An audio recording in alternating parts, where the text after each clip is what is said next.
Good evening, ladies and gentlemen. Hope everyone is doing great. This is Sean Donahoe. We are rocking and rolling, and this is Ask Sean. Now, I see a lot of new faces here tonight, which is absolutely fantastic. So, first of all, let's give a big shout out to. I want to give a big shout out. We can't all do it at once, otherwise, we'll be all deafened. But I want to give a big shout out to all the new members. So, all the new members, say hey, just say hello. I just want to see all the new members here, and you'll see basically the way we do it. We do this very interactively, if that's a word, and we do a lot of kind of answering questions as we go. Hello. Uh, let's see. I'll give a shout out to some of the new people. Robert Butcher, Evelyn, and I'm going to try and pronounce this right. Talmage, Shane, Lawrence. We got a few other people as well. So hello to all of you and welcome to the Inner Circle. Inner Circle Ask Sean sessions are a little bit interesting. We do a lot of live stuff. We do a lot of Q&A as we go, and we're going through different techniques and strategies and stuff that I share. Will be, you'll be able to ask questions, get answers, and then at the end, once we're done with the kind of main part of the presentation or the main topic of the evening, we actually open it up to a live Q&A, which means you've basically got an expert in, and without blowing my own horn, a marketing icon in your corner, helping you build your business, helping you overcome your roadblocks or anything else that's going on that you've got a question about. I don't think I've been stumped yet. I've got a perfect record, which over 190, we're on episode 196, which means in 1 month we're hitting our centennial or bicentennial. And that's a hell of a feat. We've been going almost 4 years now with these Ask Sean sessions week after week. Now, we did lose last week's recording, which was a bit of an unfortunate thing. We've only done that a couple of times in the history of Ask Sean, but we, okay, full confession time. I forgot to press the record button. So we have 3 systems running right now to make sure we are recording this session. But we're going to be covering a lot about link building, leveraging link building, the strategies that we use, and the reasons why. Basically, what Google's up to, why it works, how it works, what they want, what Bing wants, what everyone else wants that's going to get you everything you absolutely need. So, with that being said, I see a few more people rolling in, which is great. And what we're going to do is we're just going to get going as quickly as possible here to basically give you as much great information as possible. Now, I have my beautiful assistant here this evening. I say my beautiful assistant. She's my beautiful wife. And she's with me here this evening. She's going to be keeping an eye on the questions and flagging them and filling them out. Are you there, Tammy? Can you just want to check the volume? And she's just working. I had to unmute myself. Does that sound okay to everybody? Sorry, I had to unmute myself. Does that sound okay to everybody? That comes through loud and clear. It's a little bit of a delay, but all good. Okay, great. Well, okay, so we are ready to rock. And what we're going to do, guys, is we're going to talk about link building. Now, link building, and I've got too many bloody cables here, so let me just arrange a couple of things. But link building is all about building authority. And basically what the search engines have determined, you've probably heard of Google Panda, Penguin, Hummingbird, Chimpanzee, whatever else they've got rocking around. But they've got a whole ton of basic updates that are basically, think about, I was going to start drawing on the graphics tablet here, but my graphics tablet seems to be disconnected. So hold on 2 seconds. I've got so many cables and USB cords and everything else here. Let me just plug that in. Okay, there we go. That's much better. So basically everything Google is doing is based on one thing. And come on, why is this not working? Live. We love being live. Let me just disconnect it. Yeah, what was that? I got to play around here for a second. Bear with me. I've got to make sure I've got hundreds of USB cables, and I've just got to make sure the one I'm not disconnecting is the microphone, as that would be an interesting scenario. and the graphics tablet has decided to stop working. Well, okay, fine. Not that we've not gone through technical problems before. So what we'll do is we'll do it this way. So everything Google wants to do is all about quality for the user. Now, here's the thing. We've been talking about this long before all of the Google's updates. I've been telling people this for years. And again, when I'm on stage, I'm teaching SEO experts to be SEO experts. I always tell them, don't focus on the latest fad, the latest exploit, the latest loophole that you think you found, because again, those doors get slammed very, very quickly. What you've got to focus on at the base level, suddenly the bloody tablet starts working again. Okay. Now, where is... Okay, this is weird. Okay, my graphics tablet starts working, but only on one monitor. So, okay, bear with me a second, guys. I got to slap the crap out of something here. Okay, restrictive. Okay, mapping. Orientation, screen area, monitor 2. I believe that's correct. There we go. Okay, so it's working here now. Okay, great. So bear with me. I'll just make sure we're good. Okay, so everything about that Google looks for is basically the value you provide to the user. A lot of people, a lot of SEO experts, and I use the term very loosely, they always focus on links. And it used to be, the old way was that this was a popularity contest. It's like being back in high school where basically you're voting for class president and everyone gets a vote, and it's all a popularity contest. It's like an election. And basically the more links you got, which were votes, the more you were seen as, oh, this must be an important person. Well, that's the old way of SEO. And the thing is that the landscape has changed a lot. And it's basically not everyone's vote is equal. If you have a vote from, say, a senator versus a member of the public, well, a vote from a senator or an endorsement from a senator or a celebrity is worth a lot more in terms of your natural authority than, say, well, people like you and I. So again, what happens here, although some people would say I'm a bit of a celebrity as well, but you get the idea of what I'm talking about. It's basically the more authority you have, the perceived level of authority you have, the greater your rankings will be, because Google looks to see who's the most authoritative person for this particular search term for what you are doing. So basically, if you've got 15 million sites all talking about acne cures, but one site has been linked to by, say, for example, WebMD or Wikipedia, or it's linked in something like a medical journal or a government website or an EDU website, all of those links are much more authoritative. That's going to skyrocket you past the guy who's got 15,000 links from Viagra sites or junk sites or link farms. Google is smart enough, they've got enough processing power to know who's doing what, why, where, and when, and map the entire thing. Now, a lot of people fear Google and think, oh my God, it's Skynet. But the thing is that if you follow some basic principles, you can actually do incredibly well almost in any market whatsoever. To give you an idea, let's take someone give me a niche. I want to take a niche and we'll use that as an example. So someone give me one of the niches that they like, what they're doing and everything else. I just want to see what people are working on right now. Oh, hold on. I want to shut down. A video is playing in the background there. Travel, there's an interesting one. Diabetes, duck training. There we are with those bloody ducks. That was a great one. Some of you guys must have been on the webinar yesterday. I love that. Duck training, that's my new favorite. Headlines and world news, interesting one. HoloSync audios, that's a specific one. That's cool. Turtle grooming.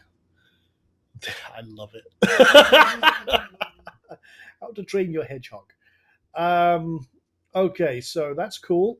Space exploration. There you go. I like that one as well. So handmade jewelry. There's a very interesting one. That's actually up my mother-in-law's street. She's a jewelry designer and very much into the handmade crafts. So there's some good ones. Hot tubs. Ah, there you go. I have my hot tub calling me this evening. Okay, let's take. I'm going to do one with travel. Okay, so for example, um, if our site is all about travel, again, one of the things we always do is we're focusing on the user. Now, I'm not going to go over some of the. I'm going to touch on some of the stuff we were talking about yesterday briefly. If you were on that webinar, the Traffic Tornado webinar, you want to make sure first of all your site's in order. It's siloed. You've got the structure all right. You've got your interlinking all right. We're talking primarily today about external linking. So I want to assume that your website is already optimized. You've got your house in order. Now, if you didn't see yesterday's webinar, the Traffic Tornado webinar, that is, I sent out an email earlier on about it. Let me just get the link for those who may or may not have. It is okay. Traffic Tornado. There you go. rcw.com/traffic tornado. Watch that webinar either after this or if you're got time, do it tomorrow. But I'll just put that in here because we could talk about internals, setting up your conversions, internal stuff. It's actually a very good webinar, and it's a ton of information. So we assume that we've got everything handled here. What we're wanting to do is create, this is the essential thing. You want a natural link profile. Put it this way, while Google is smart, they're only as smart as they think they are. You don't have to be crazy, but you do have to be smart. Okay. Some people will go, for example, one of the biggest mistakes I see people do is when they first launch a site or they've got a site, they go do an SE nuke blast or something like that. And then suddenly, if you imagine their link profile over a period of time, okay, I'm just going to do this as a timeline. You can imagine that, okay, this is their link velocity. They start off and they're building a few links, and then they hear about this really cool piece of software called SE Nuke or some other automated tool, and they think, oh, I'm going to build some links to my website. What happens? There's a giant spike in links that drops off almost immediately, and it's back to whatever they're doing until they do another spike. Well, here's the thing. If you suddenly had lots and lots of traffic and lots of links, say, for example, you went viral, there is a situation here where your footprint you could have that, okay? But here's the thing, if you truly went viral, you wouldn't have a spike like this. Viral, if I reverse engineer what I was just doing there, I go back. Okay, so if you went viral, what would happen? You would see a very sharp shot like that, but it would be much more like this as the interest waned off. So something like that, yes, that's natural, because you might suddenly have a big spike and suddenly everyone's linking to you and everyone's viewing you. But as with anything, if you cast a stone, while your initial impact is kind of big, the waves ripple off and die over a period of time. However, using a lot of heavy automation, again, it's more like that and then like that. It's much sharper, and then it goes back to your baseline. That's a huge difference. And again, Google looks at your link velocity over a period of time.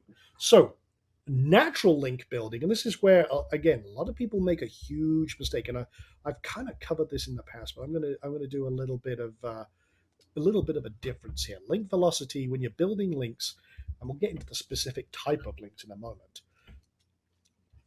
but your link velocity is very, very important. If you haven't built a lot of links and you suddenly want to get some authority, everything with link building and SEO is time. You got to do it over a period of time. Now, I automate a lot of things, and I have a lot of very cool stuff that I do. But again, it's all done over a period of time. Short, if you want to go short, honestly, pay traffic. If you want instant traffic, and again, if you've maximized your conversions, you've done all the stuff, short term and fast results is paid traffic. SEO is the long game. And one thing I always say is if you're going to go long game, you better make sure that it's worth doing.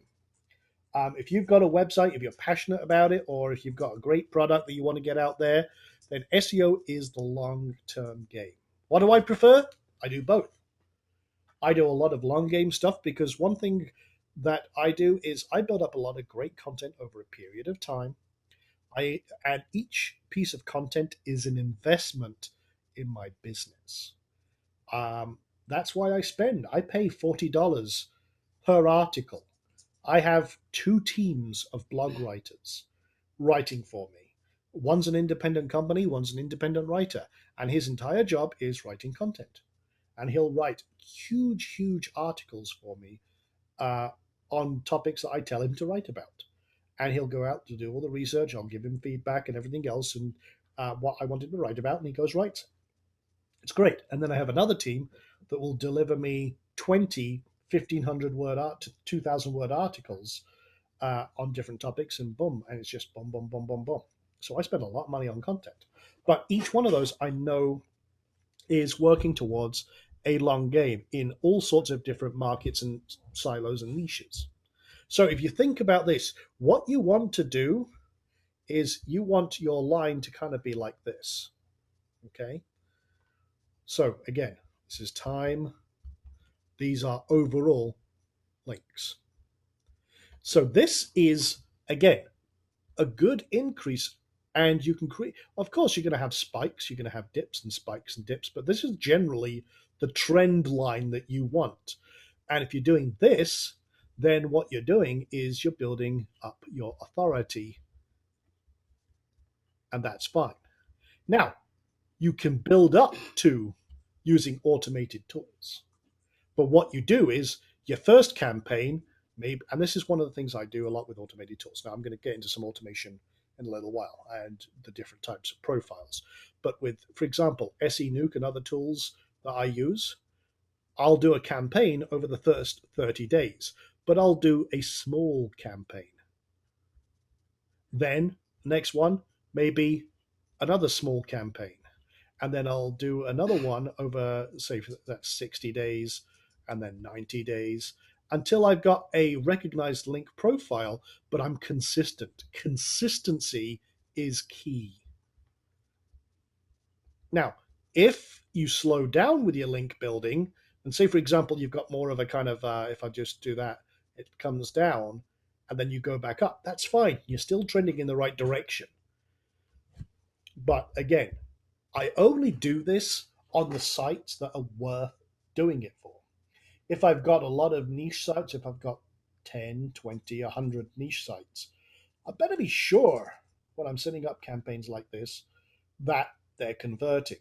So a lot of the times, because it's effort, and your time that you're investing in setting things up the right way, getting your conversions and everything else is very, very important. You've got to make sure that you're tracking things, tracking everything. For example, right now, let's have a look. I'm going to pull up a website real quick, and let's see what's going on. So, for example, right now on I Am Success Center, and this is again, I do a lot of tracking, as you guys know. So right now I've got 26 people on the website. Okay, and let me see. I'm going to go, okay, where are they on the website? So, okay, 28 now. And they're probably on this page. Okay, 25 people, because this is today's blog post, okay? And again, we got a very, I always do, I try and do a little tongue in cheek, so I've got a silly cow looking at you for whatever reason. I thought it was funny. But we got a whole detail about overstuffing your page with ads and things like that, keeping it simple. But again, when I'm doing stuff like this, I always want to track everything. And again, people are asking what tool I'm using here. This is Clicky, but you can see people are signing up.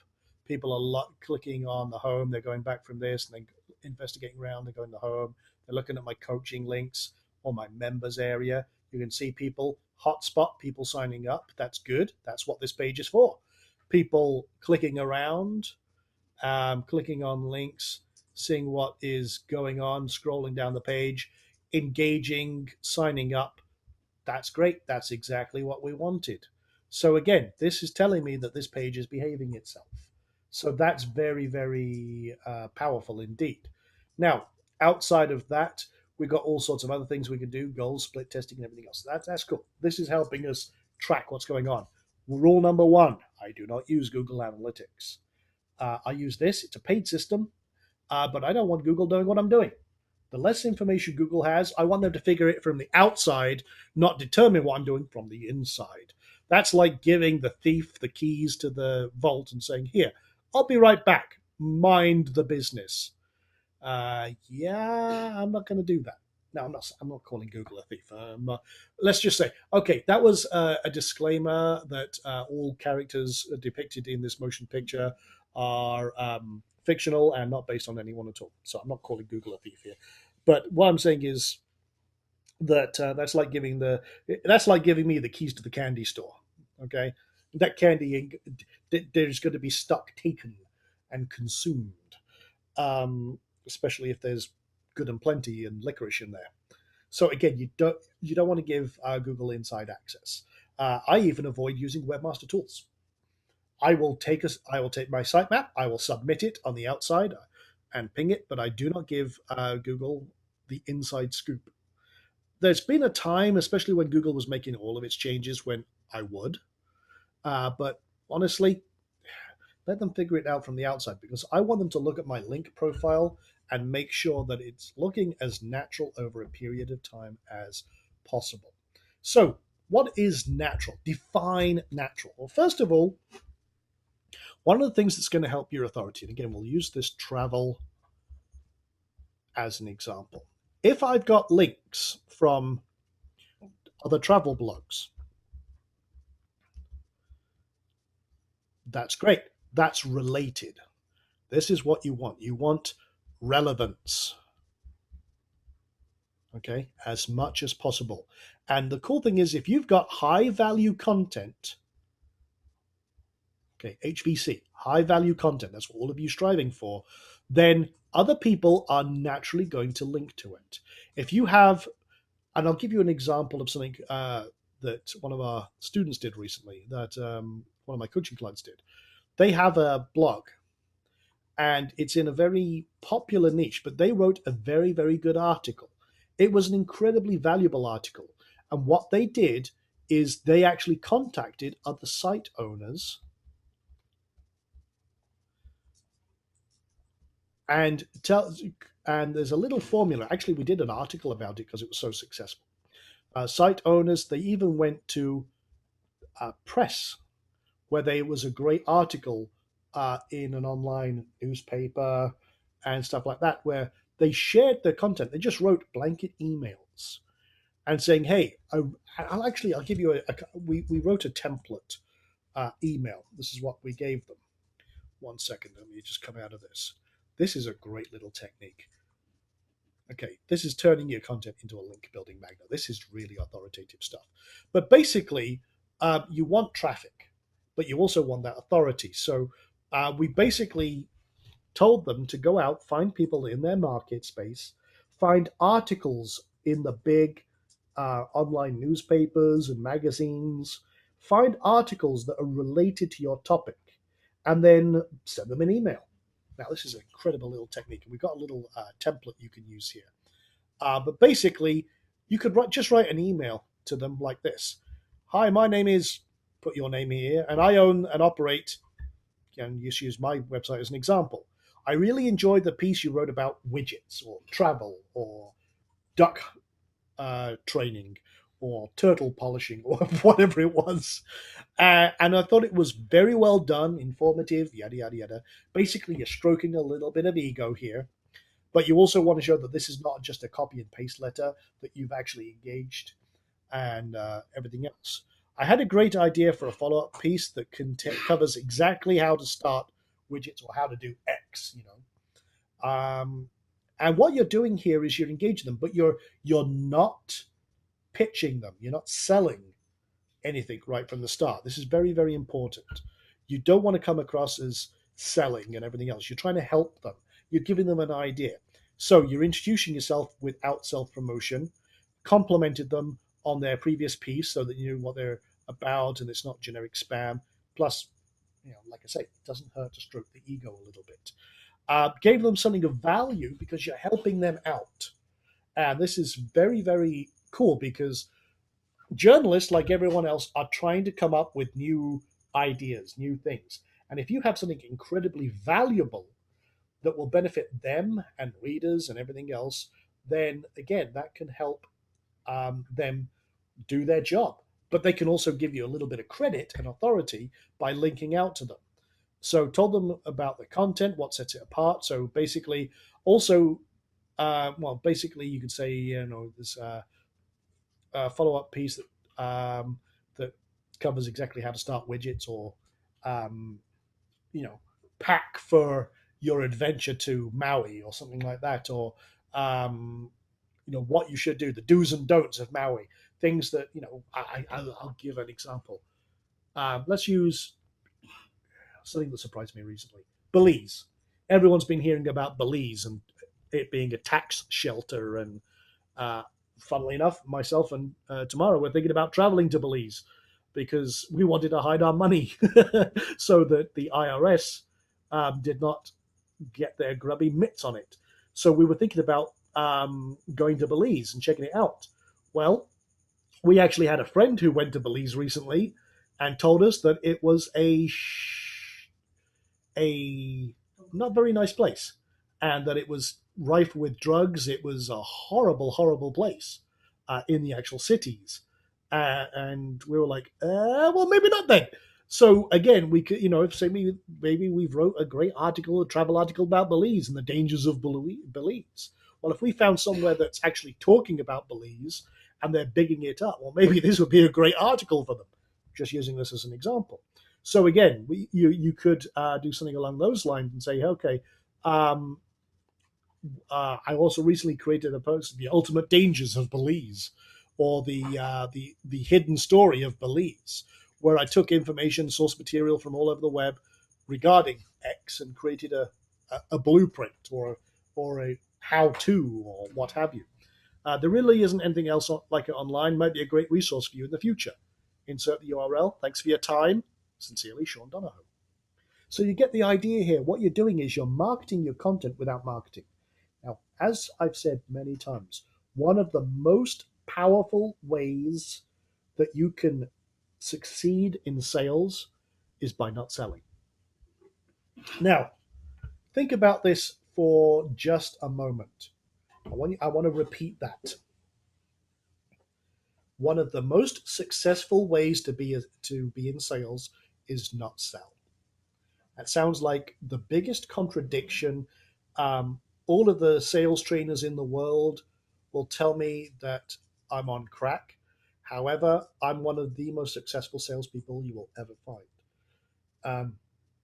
How many people here? I'm going to do a little pop quiz here. How many people have seen the movie Wolf of Wall Street? I'm going to give you an example. Okay. Few people have. Okay. For those that do, I'm gonna do a little experiment. This is going to be one of the most valuable lessons you could ever have. I'm going to have a little fun with this. Now, Tam knows I love this movie. Tam, how many times have we watched that movie now? 5. About 5 times. Okay, it's only been out a little while. But I love this movie. It's kind of a tongue-in-cheek comedy, but it's also a true story, which is the scary thing. Okay. I'm going to grab something real quick. I need a graphic. And this is going to be fun. Okay. Now, if you've seen the movie, you'll know this gag. If you haven't seen the movie, you'll get this. You'll get this a lot. Okay, so I need this. Okay. And now we got Crazy Crack Cricket over there. This is going to be a fun thing. I'm actually going to do a live Q&A here, part of this. Okay, so where the hell did that go? Okay, so download that.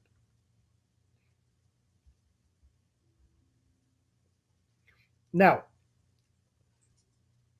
people who have seen the movie and know exactly what I'm going to do here. So here's the thing. Where the hell did that go?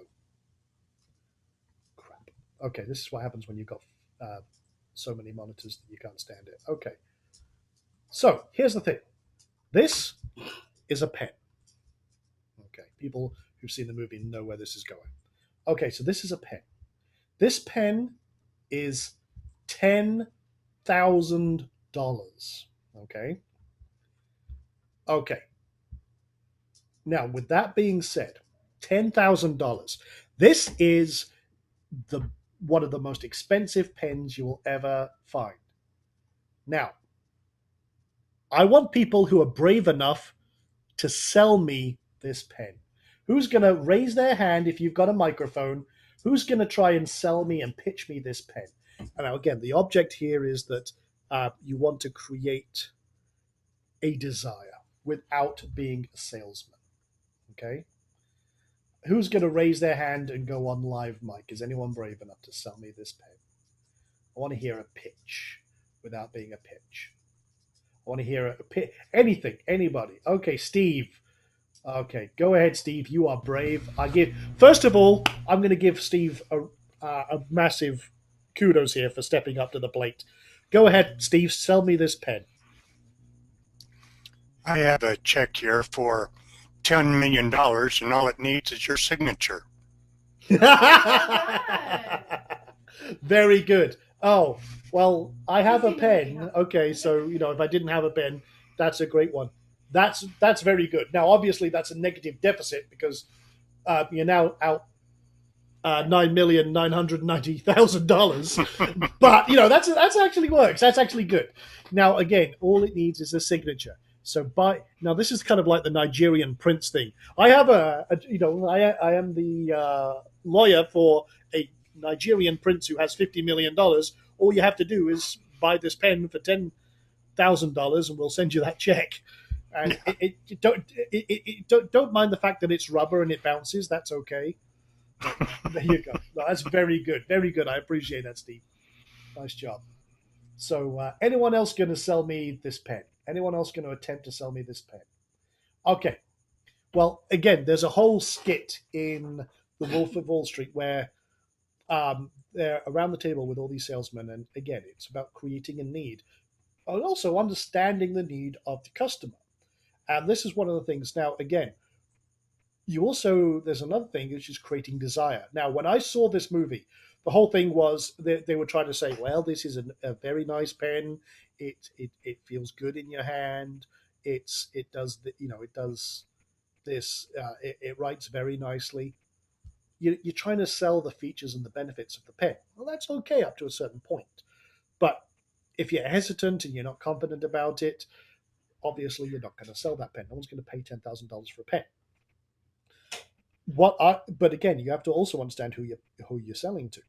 Now, my first reaction with that entire thing, because Tam made a joke at the end of it, which was she just picked up a pen and said, "Sell me this pen," and I just said to her, "You don't want this pen," and she goes, "Why?" Now, here's the thing. Suddenly, she's defending her reasoning for wanting this pen. She's like, why don't I want this pen? She suddenly created this base psychological need to be talked out of why she doesn't want this pen. Again, I'm guiding. Now, here's the thing. I might say, well, you don't want this pen. This pen is not for you. Most people, when you tell something, again, you're guiding them. I'm not selling the pen. I'm telling her she doesn't need the pen. She doesn't want this pen. I'm not selling it to her. I'm trying to unsell her. But what that does is when you tell someone they don't need something or they don't want it, or, nah, this is not for you, Most people have an automatic psychological need to find out why. Now, here's the thing. I'll say, well, okay, this is a really great pen, but I don't think this pen's for you. And again, people have, if I was doing this with a car, now again, I'm not, okay, okay, this is a funny thing with internet marketers. A great deal of the most successful internet marketers were former car salesmen. And that is so, when you think about it, obvious. Mike Filsaime used to be a salesman on a Toyota lot. If people, it's one of the most recognized names in internet marketing. Again, he used to be a manager of a car lot. And again, a lot of these people, they are very good salesmen, but they're horrible. Okay, they're not very good at what they do. The most successful people sell without direct selling. They sell without that. They're guiding. That was how I actually fell into car sales briefly. I didn't like it. It's not my thing.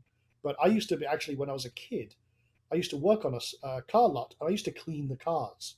This was when I was a kid. Okay, so um, it was some extra money and everything else. And I was the guy who detailed the cars, made sure the cars were running right. I would, clean them, detail them, and everything else. But people would be avoiding the salespeople, and then what I would do is I'd just strike up a conversation. I'd say, what about this? What about this? So what are you looking for? Okay. Well, okay, maybe not this one, but I've got another car that I've just got over there. It's got the features you're looking for. I strike up a conversation. I strike up a rapport. I understand the customer's needs by asking or finding out. Now, with internet marketing, you don't have the opportunity to talk everyone one-on-one, but you can do and establish this rapport through high value content. And that's the most important thing. So whatever you're selling, be it a pen, be it travel guides, be it you know, your turtle polishing service or what have you, again, you have to understand the customer's needs, and your content basically is your first contact without being a salesman. Now, what people really want in terms of content is, again, they're looking for solutions and usually information, or they want something right now.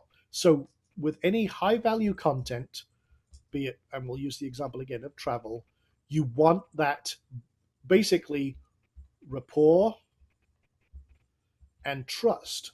So what you've got to do is you've got to market your content.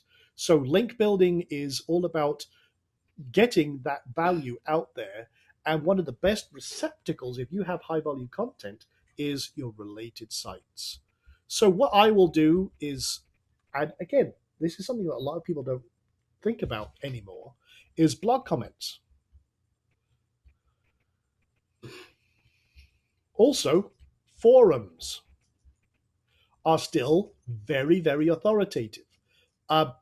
One thing I do, for example, if I put a blog post out on IMSC, I will actually go to some internet marketing forums, or I will have someone do this for me. I will actually go to the Warrior Forum, which we all know I hate the Warrior Forum, but they have massive authority in the industry. They're one of the most successful things. So what I'll do is, and a lot of people don't realize this, they actually have a blog section. And what I'll do is I'll take my content and, I forgot to get rid of the mic. Forgot to get rid of the phones today. Sorry about that. Right next to the microphone. Forgot to do that. But okay. So I'll go write a summary blog post, just like a 300-word thing that brings people back to here. The thing is, that link is very, very valuable. And a lot of, if you've got a popular market and a popular forum in your market, well, that's absolutely fantastic. That links back and I'm good to go. I will also go to other forums and have my team create that. That's absolutely great.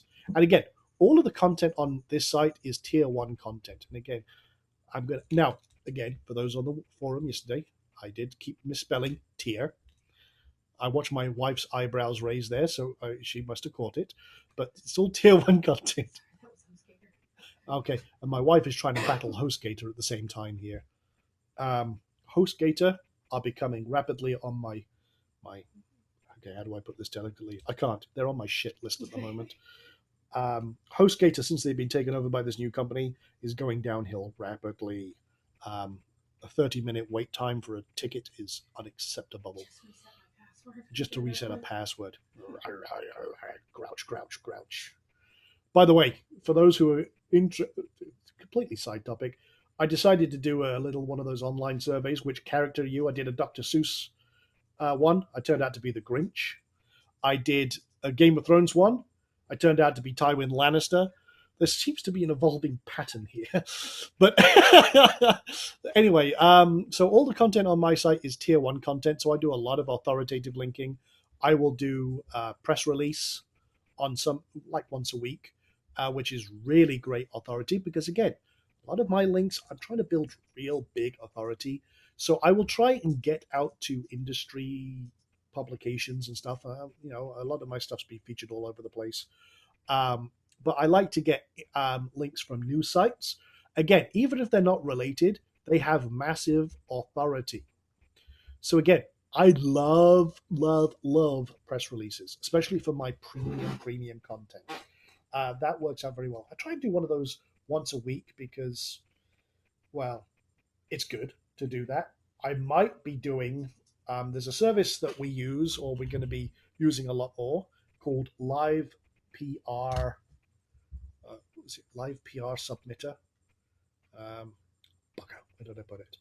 This is basically backboning off another service, but it's basically like it's very cheap. You can get $47 gets you 30 submissions a month. And in all honesty, 30 submissions, that's one a day. That works for me very nicely. Or you can do 150 PR submissions, as if you've got multiple sites, that works out. But 130, we release right now 3 blog posts a week. Okay, Monday, Wednesday, and Friday. So again, I only need 12. So I've got enough credits to do whatever else I want. And you can always buy extra credits, but it goes out to all sorts of sites. It gets shared every bloody where. It's very cool. Washington Times, Miami Herald, LA Times, all of these get some real big authority. So you get a link back from them, but you are golden, and it works out.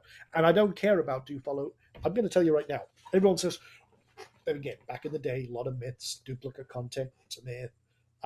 Do follow, no follow links, again, another myth. Fear tactics. There's a lot of SEO people use fear tactics. I don't give a rat's ass about duplicate content or bloody do follow, no follow links. I actually don't care. The reason I don't care is because it's natural to get no follow links, do follow links. I do mix up my anchor text in my links. I do a lot of naked links. For example, if I'm doing and this is something that, again, a lot of people don't realize, your anchor text is, if you have a link, so you got a ref and then equals HTTP your site.com, whatever it is, and your anchor text is what happens here.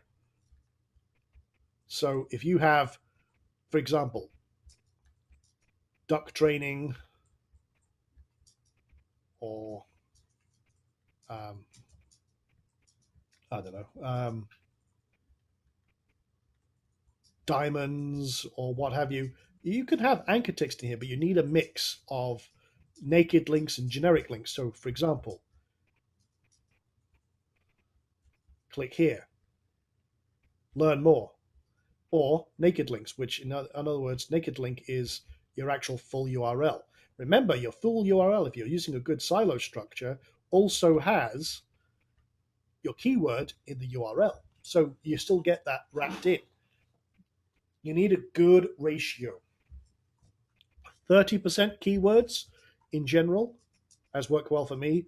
70% a mix of generic and HTTP and naked links and everything else. That's fine.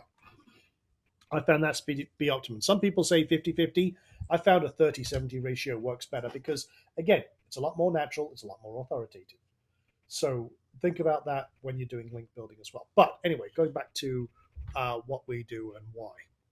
So let's actually break it down a little bit. So we've talked about forum posting. Okay, don't do that. So I'll do some forum stuff. I'll do some press releases. I will also do social bookmarking. And again, one thing we'll do a lot of is also social media. Now, social media, we always put it out to Facebook. In fact, you'll probably see a lot of that on my Facebook page, timelines, and everything else. We'll put it out to Pinterest. Again, a lot of authority from these sites. You also your social signals. Again, that's natural. We do it every time. Give you an example of what we do, and this is actually Heather's domain. So what we'll do is we'll take this and we'll just go through our own links, put it out to Facebook. I'll bring up Facebook, see what's going on, and boom, boom, boom, put a little intro text, and that's linking across. All good. Done. Share link. Then we'll put it on your timeline. We'll do it again. Put it on, share it in a group. Do it again. Put it on a page that we manage, whatever that page may be. So maybe on I Am Success Center, or off we go. Boom, done. So that we share that goes out. We'll also put it out to Twitter. Sign in, put it in, a little bit of text. Good, got, done. We'll put it onto LinkedIn. We'll put it on Google+. We'll put it on Pinterest, like I said. We'll just use our own links to do it. Done. It's promoted. Then we'll put it out through other companies. We'll take it, submit it to OnlyWire, which support a lot of different networks and everything else. Now, I'm going to tell you something again. I only work with the top dogs. One of the reasons is some of these guys, some of the accounts they support, do not get a lot of link love. They don't have a massive amount of authority. I only deal with the big ones because they're going to give me the most bang for my buck. I use the rule of 80-20. Okay? The 80-20 rule. Most people have heard of this. 80% of your results are going to come from 20% of your efforts. I'm lazy. I work with what works and do it on a scale. I keep it simple. You've heard me say this many, many times. Keep it simple and stupid. Okay? You don't need to worry about, who gives a rat's bottom about that last 20%? If it's going to take me 80% of the effort to get that 20%, that's just bad economics. I don't go to Vegas with those kind of odds. I do this, and I do this all day long, and I automate it. I keep it as streamlined as possible. So again, a lot of this stuff is very, very simple. Social bookmarking, we use either OnlyWire or Ultimate Demon. And what I do is I just create some profiles on a few sites, a few key ones, Stumble Upon, Reddit, all the big ones, Dig, and what have you. And again, we don't just use generic crappy descriptions. We actually go into a little bit of depth about it. But we use that same one across the several different accounts and mix it up a little bit, but that's good. That's easy. Press releases, again, we have used most of the time WebWire. There's also another one I like, which is EmailWire. And you can do unlimited with them. This is about $25 per press release, which is a little expensive. EmailWire, we have a thing where we can do $99 a month, but that gives us unlimited. Or there's that other one I just mentioned, which is Live PR Submitter. That's even cheaper. And the cool thing with that is we can include videos and all sorts of stuff if we want to. Forums, we build up a little bit of a reputation on those forums.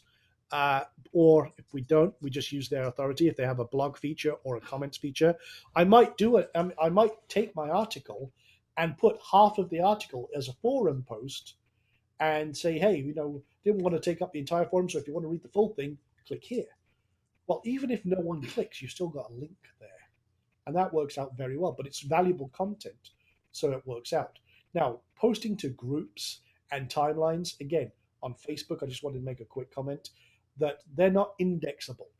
But it's good to get, if you've got followers and people who follow you, it's just engagement. And what happens is, even though those links are not um, indexable by Google, the customers and your users are being tracked by Google. So if they see someone coming from Facebook to your site, they see that as a social signal. Even though they don't know the link, they know that someone from Facebook's coming to your website because they've got a Google toolbar or a Gmail thing or something like that. That somehow they're being tracked. If you've got Google Ads on your website, you're being tracked because they're tracking everyone that's coming in.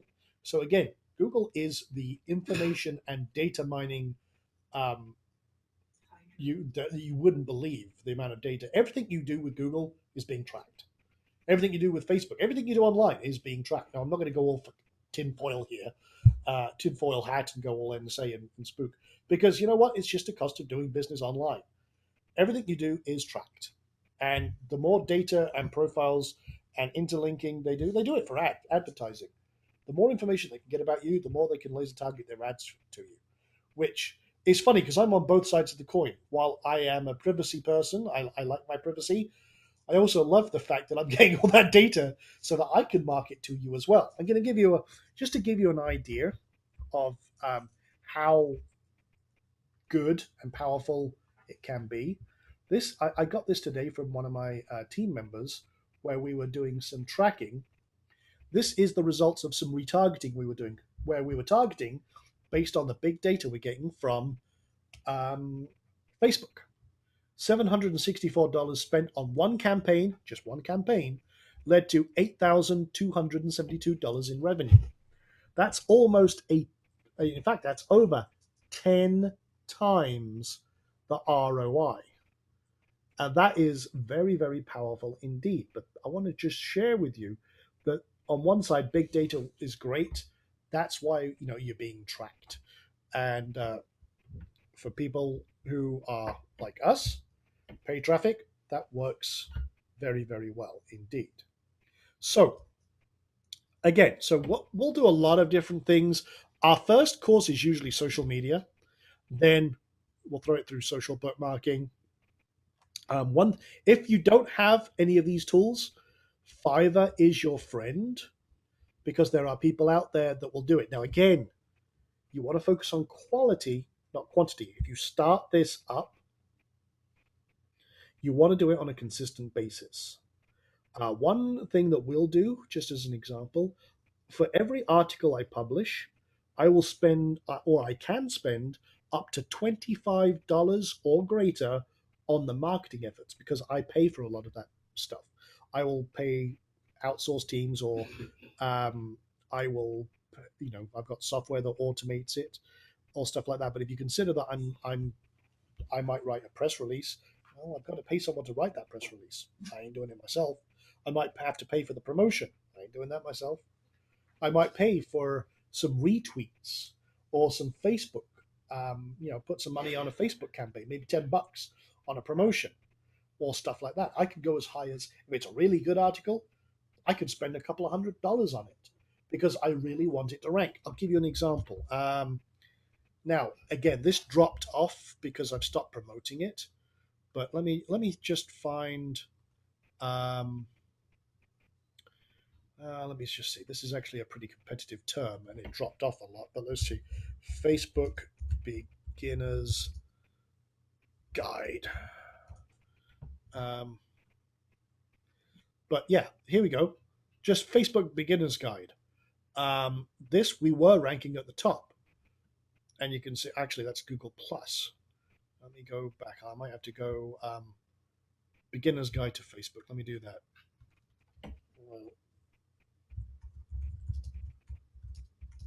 There we go. I'll do that. And let's see. That's a Google Plus. This is why Google Plus is great. You can actually rank better with Google Plus sometimes. But if I go find the actual article, here's a funny one. That is actually the image. See that? I'm just rolling over that one. That's the image. I ranked for that image, which was the article. But oh, I have slid back. I was at the top of page 2. I have slid back a little bit on this one. Wow, where the hell am I? Okay, the beginners. I'm going to have to go back and check myself here before I wreck myself. The beginner's guide to Facebook marketing. Okay. And it might have been because I got the /s in here. But it slid off the radar completely. I'm surprised. But we paid a lot. We did basically, this is an example. And what we did was we did a big Facebook campaign around this as an experiment.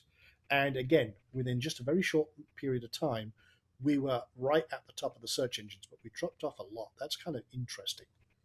But I've just put that exact phrase in there. But you can see we've got links from Facebook here. And I'm just seeing what else is out there. Pinterest. You can see some of the stuff we were doing there. It's kind of interesting. I'm kind of, again, there's our Facebook image and everything else.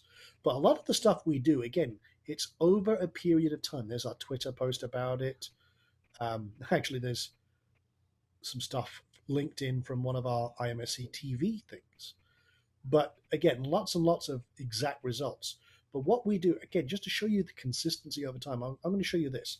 You can see that we started this big kind of promotion push back in basically mid last year. And you can see almost instantly we spiked up. And then I deliberately stopped it. I wanted to see what would happen in terms of relative authority. I wanted to track it over a 6-month period. And you can see back here, funnily enough, we have big dips when we stop. When we stop content marketing, we will drop quite dramatically. But as you can see here, we're within the top 11,000 websites, okay? And within the almost top 4,000 within the United States. But this here happened when we stopped for a launch. When I stopped content marketing, again, a lot of the traffic dropped off and our ranking globally dropped down for a little while. And then I spiked back up because I noticed that and then I kept it going. Now you can see again, this here is during the actual site promotion of RCW. This was during a launch period. This was during a launch period because what happens is I stop marketing my content. Now, the content is still out there. We're still releasing it. We're still putting it to social media and stuff. But one of the big things, and this is just to show you how people are being tracked, we stopped pushing it out via our email list. Now, this is why list building is so powerful. One of the things that's relative authority is your users are being tracked. Now, a lot of people think, oh, it's all link building. It's not. You've got to think about all of the different avenues that you're bringing people to your website. We stopped because we were not putting it out to our email list because we were promoting whatever the launch was at the time. And there was like a pre-launch period. We always do our launches over 2 weeks. Okay. So there's a pre-launch period and then there's the actual launch period. And then we don't do anything with the email list because it's all about that promotion at the time. So for that 2-week period, what happens is a lot of the traffic stops, our big spikes in traffic stop coming to our website. So with that, a lot of our incoming traffic is gone. Now, again, Google and all the search engines are tracking what's happening. They're seeing what's going on and saying, oh, well, and again, Alexa is the same. Again, it's all perceived incoming traffic. So when your traffic slows down, a lot of these different systems are tracking the activity, even if, like Joe, say we've got 3 people, Joe, Jane, and Jack. They come to our website on a regular basis, but they usually keep an eye on their email. So for this period, okay, Joe, Jack, and Jill don't come to the website. However, after 2 weeks, they start getting those emails. It's like, oh, that's a great idea for a blog. I've got to go read that blog post now. So they come back. That's the only way they're coming back to our website. But they're regularly checking in with Gmail and everything else. Google knows their habits. They know where they've gone, and they're crediting us with receiving that traffic. So they're saying, oh, well, this IAM Success Center is very popular. We're going to give them credit across the board, generic authority across all of your websites. Now, again, your ranking is down to individual websites, individual pages within your website or posts. So it's very important that you think about what you're doing with your individual posts. Even if the rest of your site sucks, if your tier one content is very, very good and high ranking, that can elevate the rest of your website. It's the knock-on effect of good authority and good link building. So again, a lot of different things can work. Now, again, don't just rely on Alexa rankings. I see a lot of people make this mistake because these numbers can be manipulated. It's not the most accurate, but if you're not manipulating them, it's kind of an interesting guide to a measuring stick of some sorts, like PR. Everyone's heard of PR, PageRank. That's Google's metric. It doesn't really make any difference. You can do very, very well with a lot less links. People talk about site authority and page authority. Those are actually good measuring sticks because it looks at your link profiles. We use sites like Majestic SEO or Ahrefs and Moz and everything else to look at what we're doing in terms of our page's authority. So again, you don't want to do this for every page on your website. If you're starting small, you haven't got the budget and everything else, only do it on your absolute premium content. The idea is that you want your homepage ranked, but then again, if you want to rank for a certain keyword, you're not going to do that with your homepage. You want to do it with the individual pages that you've got going out there. So we use a lot of stuff, just to show you some of the automation we use. Link Pipeline Pro, that's actually a very, very good kind of what we call a background. I call it a white noise link building. Same with Backlinks Indexer. They'll submit your content out to lots of other sites. We do a lot of that with our base content, but I just want to kind of give you an idea. So say this is our money site or our money page. While we've got our social media, social bookmarking going, and again, premium level social bookmarking, we have all of our, maybe a press release going on. We've got our forum linking, and if we've got any other blog comments and things like that, where I'm going to find out other related posts and say, here's something valuable. We actually created this how-to. Thought I would share it. Again, a lot of the times, if it's really, really good, it'll get through. But again, engage with blog commenting, because someone was asking this.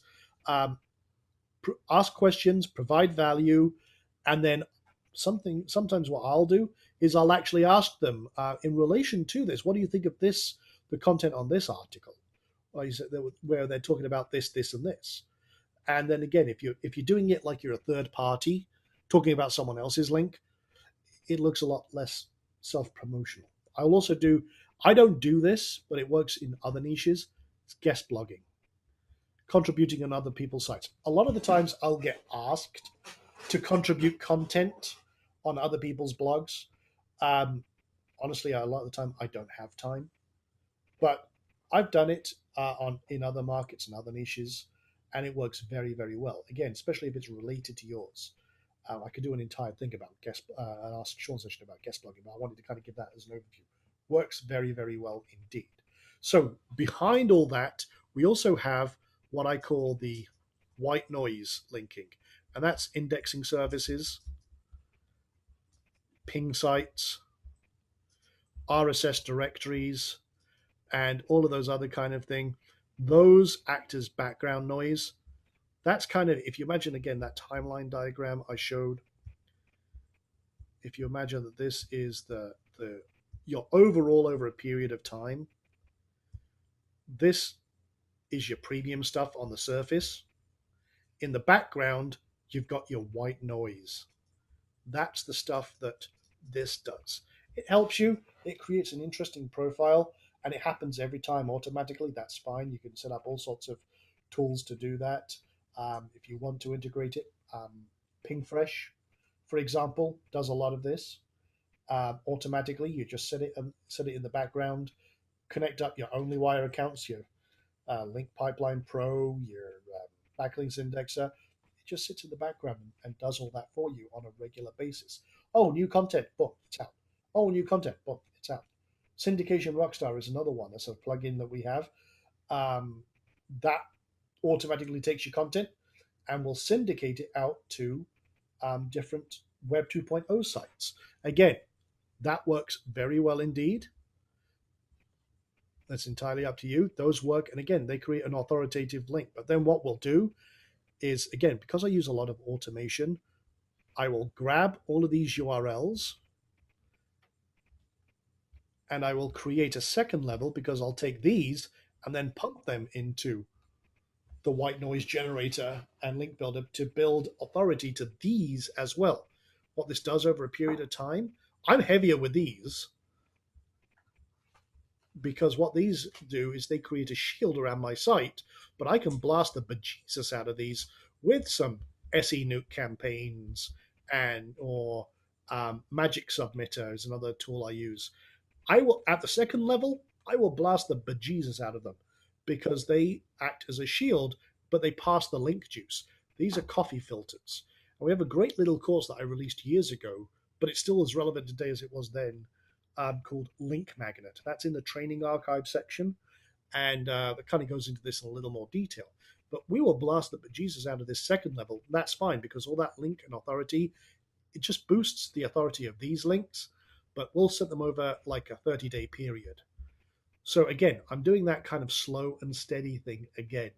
I will do like a SE nuke full Monty on my second level links all day long, okay? Or Link Phoenix. If some of you have been around for a while, you remember the Link Phoenix diagram that we did with us. Again, very, very powerful, but I only do that at second level. I don't do that on my first level. I keep all my first level stuff high quality. So that's how I do my link building, and you're leveraging the authority of everyone else to boost your own. And then you're just elevating your status accordingly. This is why we call this link building leverage. There's lots of great authority out there. Use it. You want to be the most popular person out there for your tier one content that's driving people to what you want to do. You also want to make sure that you're keeping an eye on things, and boom, that's going to get you highly ranked for almost everything you do. And that's the key and the core here. I want to kind of, let's just check a couple of examples out. I just want to see. I did this experiment a couple of days or a few days ago. I think it was in actually one of the previous Ask Sean sessions. Let's see. I'm just going to do content into a link building magnet. Again, I'm just going to do a random search for that. And okay, good. We're at the top. Let's just take out the stop words. Content link building. Okay, so if I take out the word magnet, probably not ranking just yet for that. Oh no, that's the plus, Google Plus one. There you go. So content link building. Boom. Number 2. Again, this is why this works. This is really where everything starts happening. If I talk about a link building magnet with content and stuff like that, boom, there we go. There's all sorts of things you could do. Now, one of my good friends is outranking me for this. I'm going to have to go kick Neil. He's the guy behind QuickSprout and many other things. He's actually a really, really premium content marketer. I have a lot of respect for Neil, and I'm actually trying to get him onto an interview for our expert panel to share some of his secrets. So he's actually a really top guy and very approachable as well. So again, there's lots of things you can do, but I just want to show you that you can. We're not going into the keyword research thing here and everything else. I did a great video on keyword research recently in natural language processing. We might do that in a future Ask Sean. But you get the idea. And again, this content was only released 3 days ago, and it's already ranking like that. And very little marketing effort, and you can do a lot of different things with just those techniques I've shown you today. Minimal effort, maximum results. That's what you want to be doing with everything you do. Okay, so with that being said, guys, we're going to go over to the live Q&A portion of this session.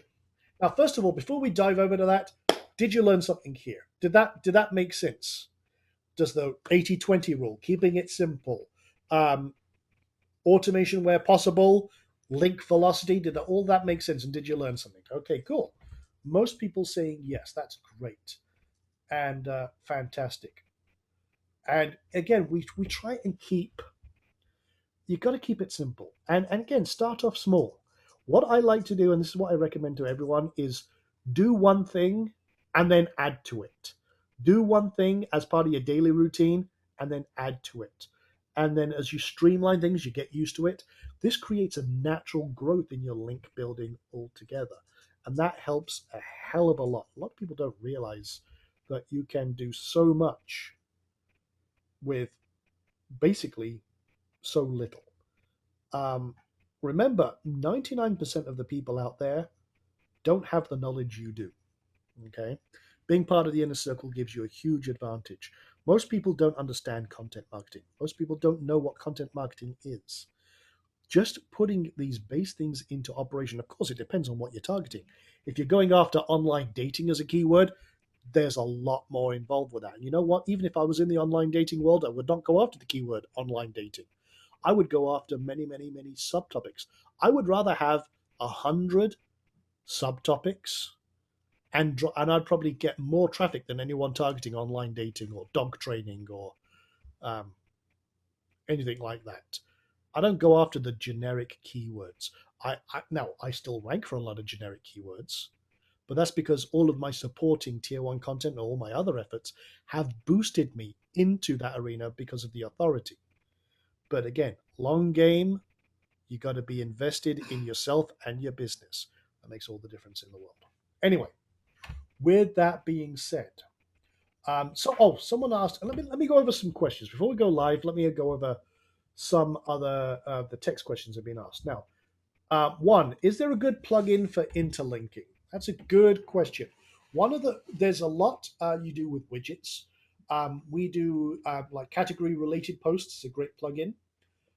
That's great for silos because it automatically interlinks. There's also smart links, SEO smart links, which does keyword interlinking within your articles throughout the site. That's a great one. And basically you can get away with just those two keywords, those two plugins for interlinking. Also, you've got a good related content plugin. I use NRelate. If you look on my blog, just to show you a couple of things we do. And if I pull up my blog, okay, so let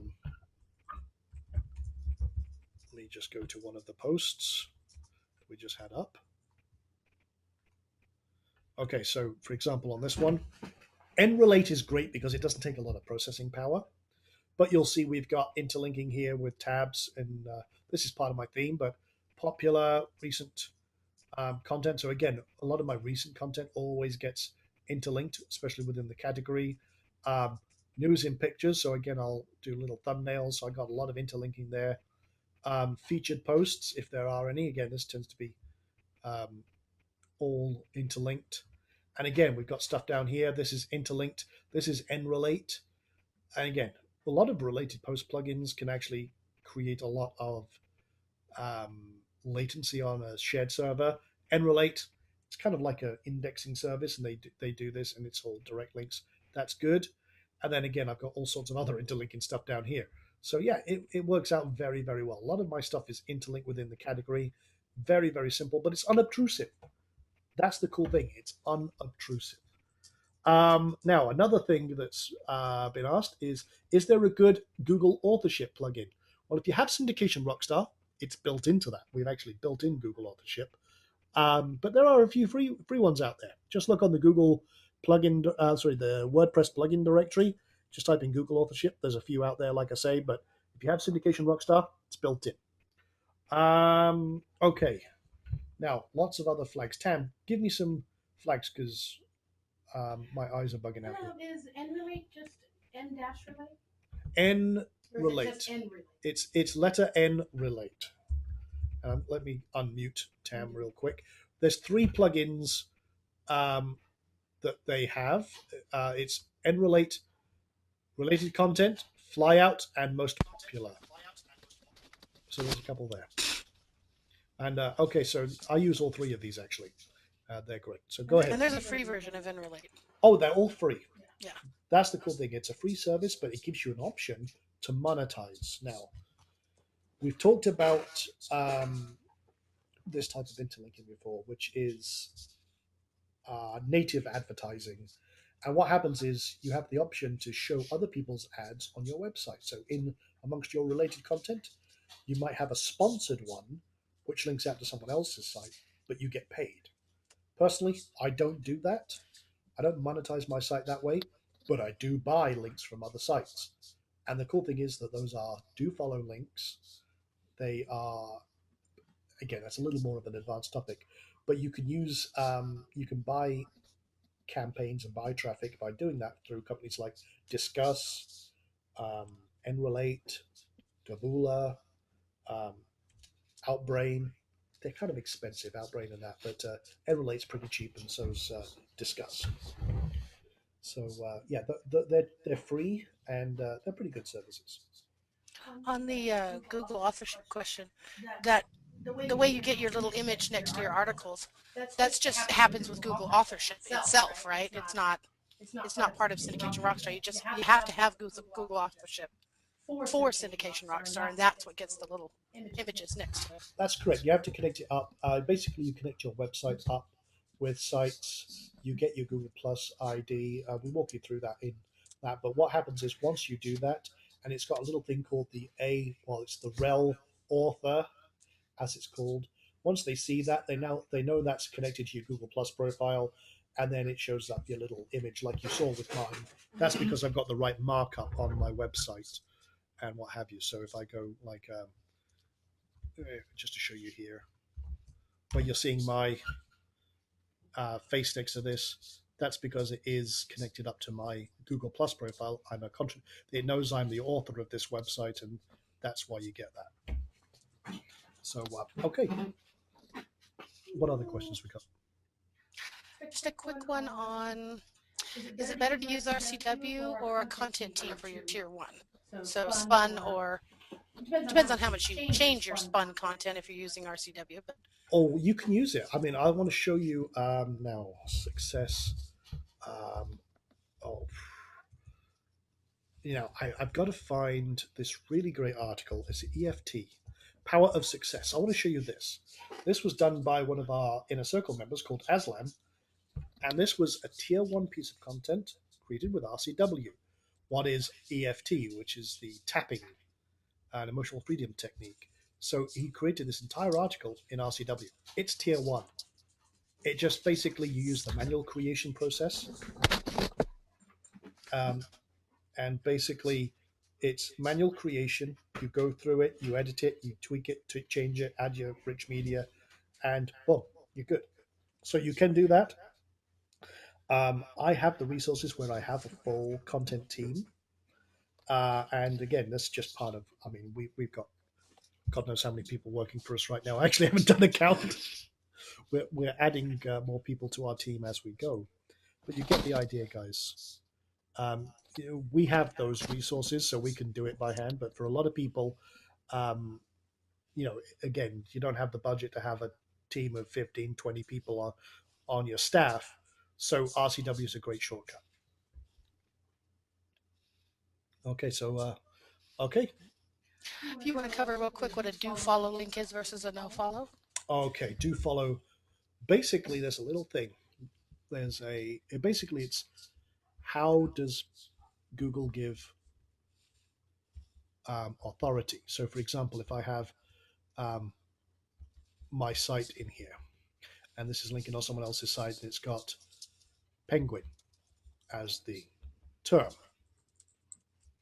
That is a do follow link, okay, because it passes link juice to my website, and that's great. That helps my rankings. A no follow link has a little thing called rel equals no follow or no index. And what this does, it tells Google, who's the only one who uses this tag, that don't give out credit for this link, or don't leak my link juice. A lot of my external links are no follow, or I use a little thing because I don't want to leak link juice. But I will link out to authority sites and stuff like that. But I have a little internal piece of trickery that I use that basically keeps all of my external links internal. And I use a redirect system, and I've got a pretty cool little insider system that does that. But it's, I'll give you an example. Let's have a look at one of my blog posts. Let me see, I'm sure there's a link on here. Okay, so for example, this is talking about the University of West Georgia. We're linking out to that. But if you look at the bottom there, imsuccesscenter.com/go/to/ and then the URL. Now, if I don't have a no follow system on here, but you can show the no follow links, but that looks like an internal link.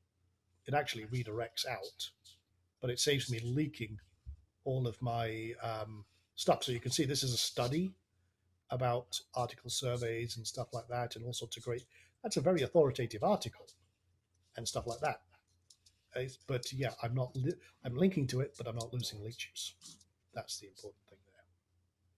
So that's the difference between a no follow and a do follow. Okay, cool. And a couple of other things. Someone was asking with my when I showed the stats from a retargeting campaign, was that direct to a sales page? Yes, it was. So there we go. Okay, cool.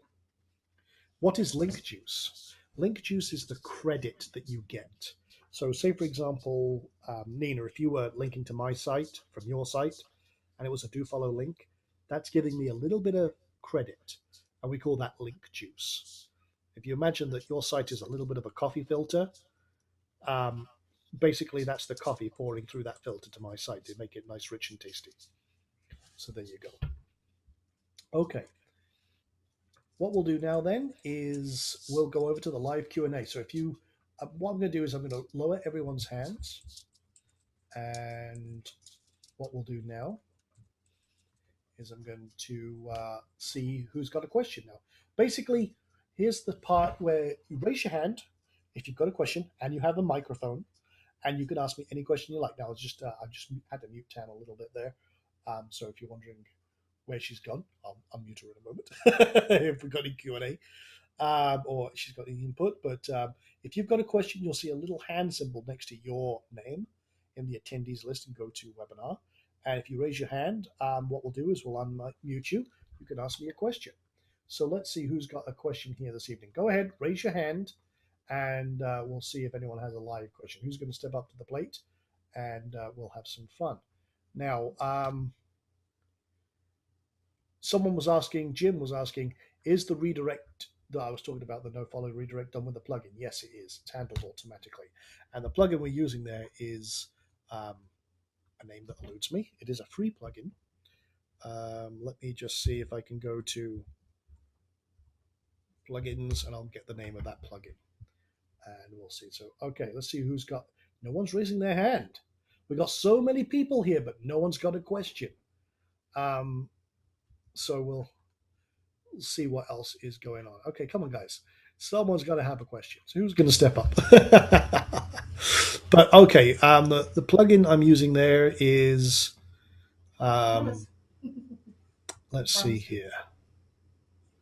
This is so rare that we don't have that many questions. But yeah, WP no external links. There you go. That's the plugin, and again, it's free. It's a great little plugin, and it handles that. So, okay, let's go up to, I'm going to go to Lewis, who's got his hand up. So, okay, Lewis, go ahead, sir. What's your question this evening? How you doing? Doing well, yourself? Yeah, keep insane as well as I can. All right. So I was wondering, you showed an EDU link there. Was there a particular plugin or way that you got to publish onto that EDU link? I actually didn't get a link from that. I got a link. I gave a link to that. One of the things with SEO is that if you link out to authoritative websites, you get some credit for that by providing value. A lot of people, this is reverse authority. what you do is you're borrowing their superpowers. By linking out to authoritative articles that have massive credit already with Google or are seen as authoritative, you by return are seen as a very valuable resource. Sometimes what I'll do in some of my content is I'll link out to 4 or 5 different authority sites.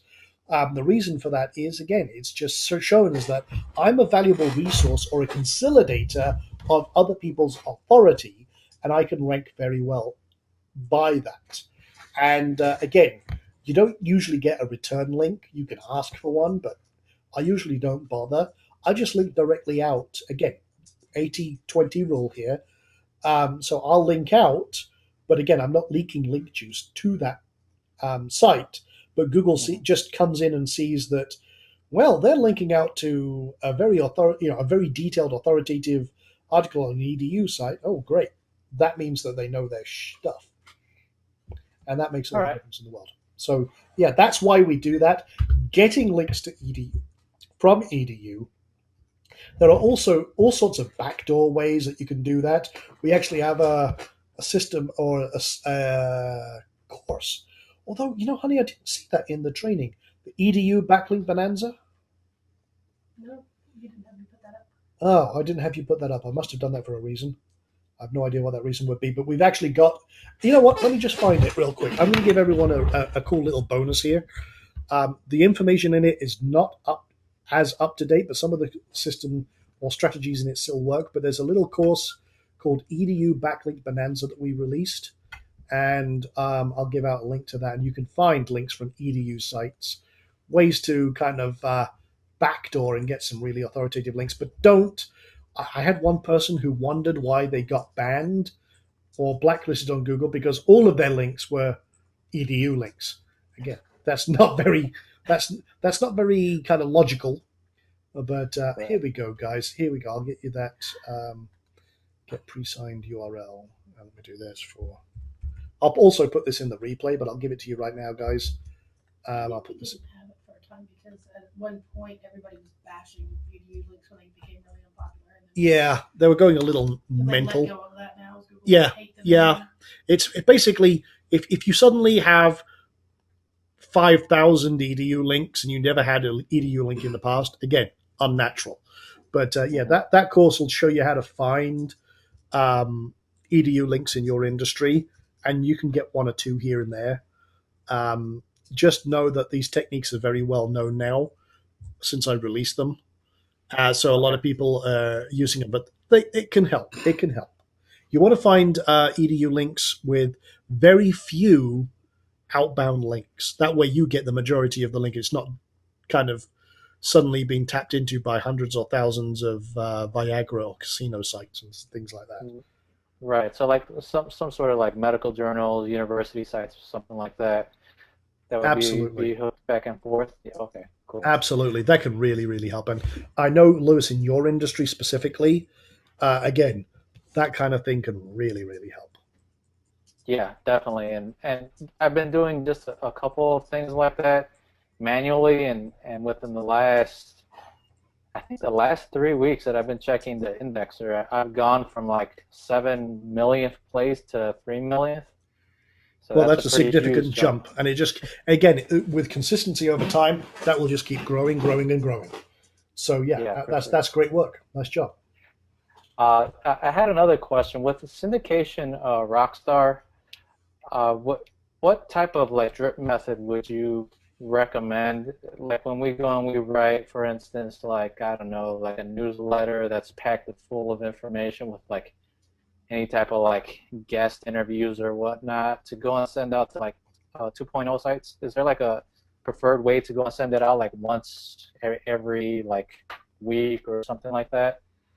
I like to do that again. If you've got, it depends on how much stuff you've got going on. Because if your velocity is crazy, then your rankings will spike initially and then drop off. Because Google goes through like a 3-phase analysis of your site.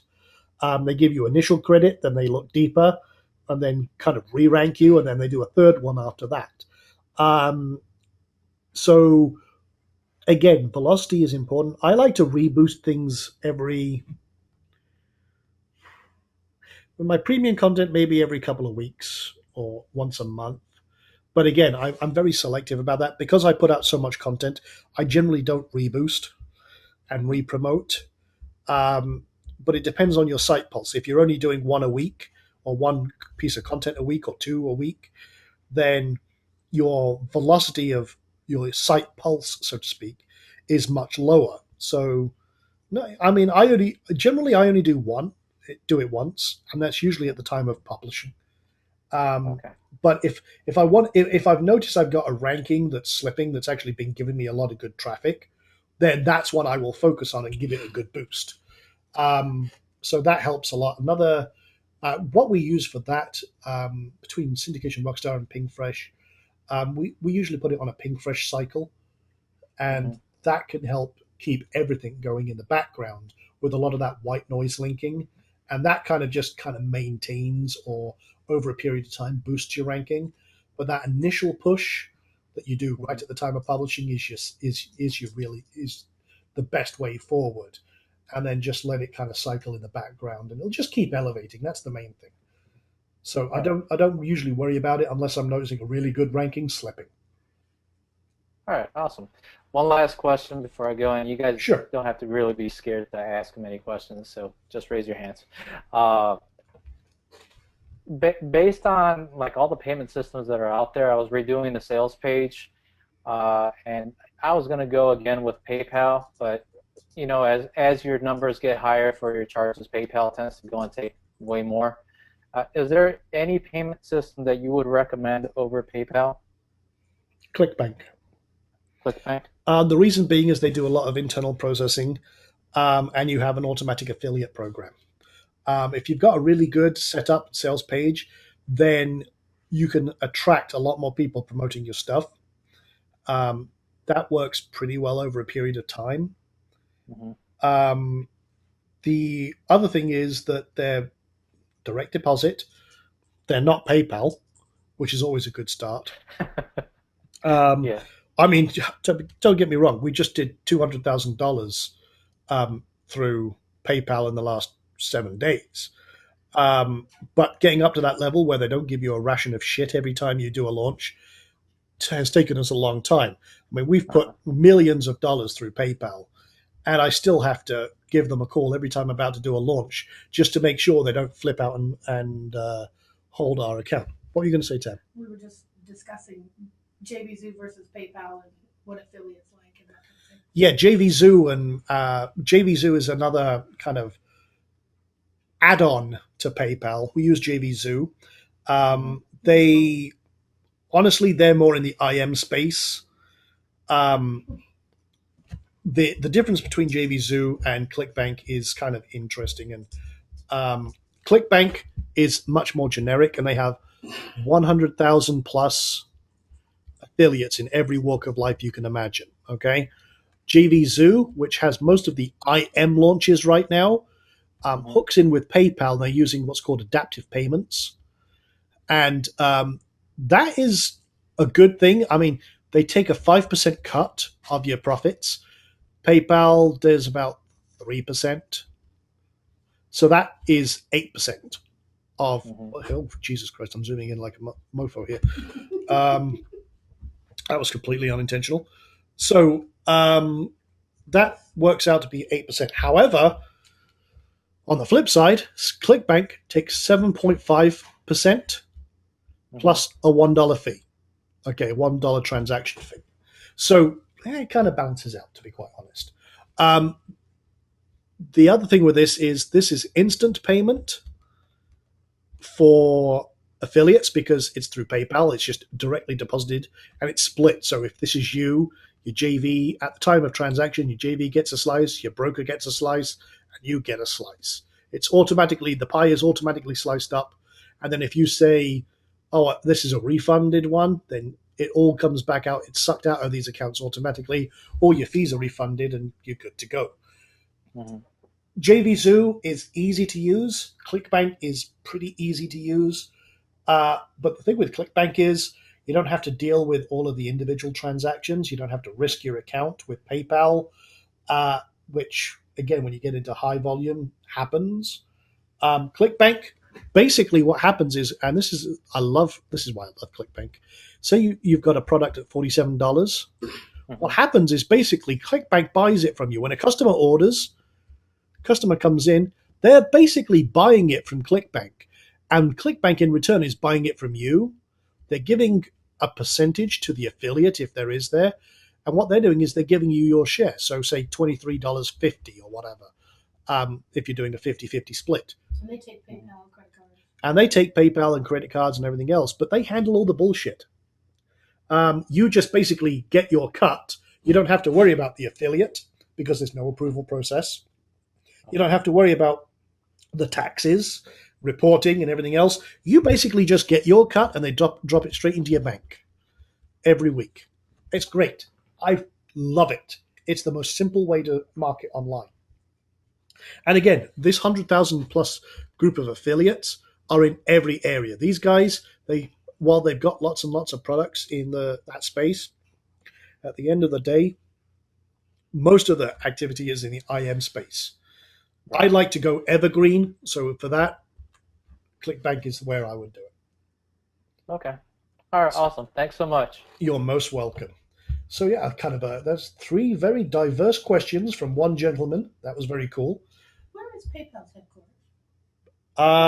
They're in Europe or something now. Well, okay, this is kind of interesting. They're an American-based company. I don't know if you could hear my wife's question there because I kind of muted her. So I know I would get in trouble if I make a joke about this, so I'm not going to because I'm trying to drag her off to Vegas this weekend. But Tam's question was, where is PayPal based? Now, PayPal is an American company. It's an eBay company. However, to get around federal regulations, and because technically PayPal's a bank, they registered their bank in Germany, in Europe, to get around the FDIC regulations and insurance. But they're technically a bank registered in Germany so that they can do trade, they can handle the money the way they do. That's why they offer debit cards and credit cards and all the rest of it. But technically, they are a bank. They are based in the US, but PayPal's kind of a law unto itself, and they get around a lot of regulations by doing that funny little thing.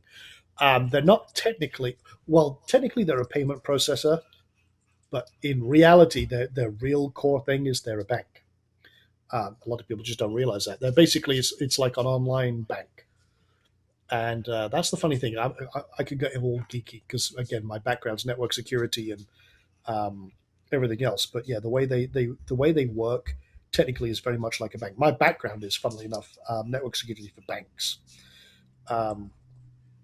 So yeah, the way they're set up is kind of weird. ClickBank, on the other hand, is a payment processor. They're not a bank. And you basically get your funds deposited after withdrawals straight into your account. So yeah, very, very interesting. Okay, let's see what else we got here. No other questions. We have a lot of text questions. We've had a lot of text questions, so we kind of answered as we go, which is always good. But Tam, any other? Say again? Your favorite shopping cart? Depends. Now, okay, I'm going to give you guys some inside information. Now, this is a diverse question because it depends on the application. If I'm doing a dedicated shopping cart, Xcart was my favorite. They've recently gone responsive, but it's only taken them like 5 bloody years. But we built Xcart. We had millions of products running on this system. But It's not WordPress. it's a completely separate software, yeah. And we literally had millions of products. I built an Amazon clone using this. My art business, which had God knows how many SKUs and a lot of custom coding, but that was built on Xcart. But you need a merchant account behind it. You can do just PayPal, but I wouldn't. We had that. We had lots of custom coding on that, and that went out automatically to eBay. We had, at any one time, 50,000 plus listings on eBay. We did all sorts of marketing with Google products, Yahoo products, and Yahoo Shopping, which is what was the other one? Price Grabber. Mm-hmm. we had all sorts of stuff with that. So Google Feeds. yeah, that's the Google products and stuff like that. Frugal. Frugal. It used to be Frugal. Yeah, or Google Base and Google products and everything else. Yeah, it used to be all sorts of bloody stuff like that.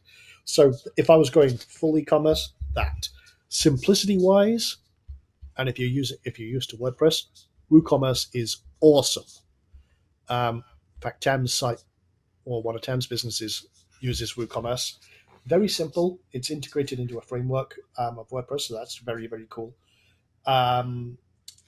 Now, Xcart's like $500 or more, depending on what level you get. Xcart not is, and it takes a lot to get it going. Honestly, you need to have a development team to help you with that, and they'll do it. But again, there's a lot involved. Simplicity-wise, WooCommerce is one of the quickest, easiest ways. If you want to do something independent, you can also look at Yahoo stores. Personally, I hate them. Volution is another service. We actually had a client who was doing $50,000 a month selling sunglasses using Yahoo stores. And they were doing it out of their dorm room. They basically, both of them were going for doctorates. They said, to hell with this. We're making $50,000 a month. And we can scale that up to, we helped them get up to $100,000 a month in a very short period of time. They basically stopped studying to be a doctor, and they basically ran their online business. They were using Yahoo stores. We moved them to Xcart. Just to give you an idea, going from Yahoo stores to Xcart, they doubled their profits within 30 days. Okay, just to give you an idea.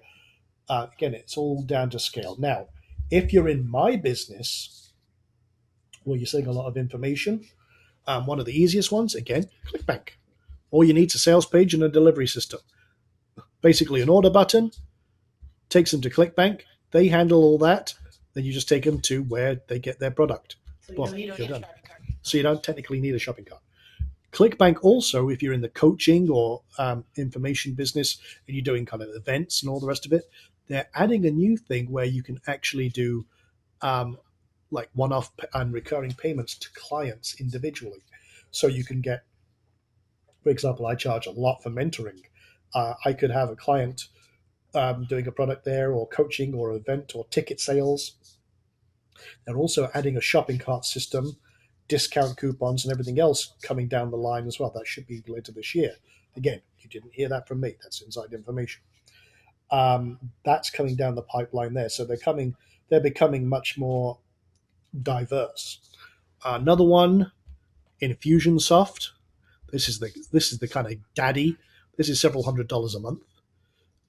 That's the big one that we use for webinars and big stuff.